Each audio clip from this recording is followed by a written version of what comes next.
अमरीका ने दहशतगर्दी के खात्मे के लिए पाकिस्तान के साथ ताउन में दिलचस्पी का इजहार किया है।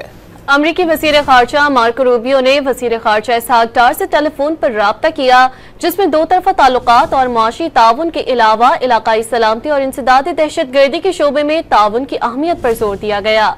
दफ्तर ख़ारजा के मुताबिक अमरीकी वज़ीर ख़ारजा ने दहशतगर्दी के खिलाफ जंग में पाकिस्तान की काविशों को सराहा। अमरीका ने दहशतगर्दी के खात्मे के लिए पाकिस्तान के साथ ताउन में दिलचस्पी का इजहार किया है। अमरीकी वज़ीर ख़ारजा मार्को रूबियो ने वज़ीर ख़ारजा इसहाक डार से टेलीफोन पर राब्ता किया, जिसमें दो तरफा ताल्लुकात और माशी ताउन के अलावा इलाकाई सलामती और इंसदाद दहशतगर्दी के शोबे में ताउन की अहमियत पर जोर दिया गया। दफ्तर ख़ारजा के मुताबिक अमरीकी वज़ीर ख़ारजा ने दहशतगर्दी के खिलाफ जंग में पाकिस्तान की काविशों को सराहा। अमरीका ने दहशतगर्दी के खात्मे के लिए पाकिस्तान के साथ ताउन में दिलचस्पी का इजहार किया है।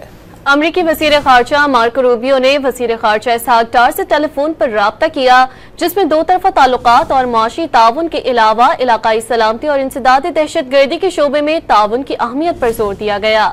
दफ्तर ख़ारजा के मुताबिक अमरीकी वज़ीर ख़ारजा ने दहशतगर्दी के खिलाफ जंग में पाकिस्तान की काविशों को सराहा।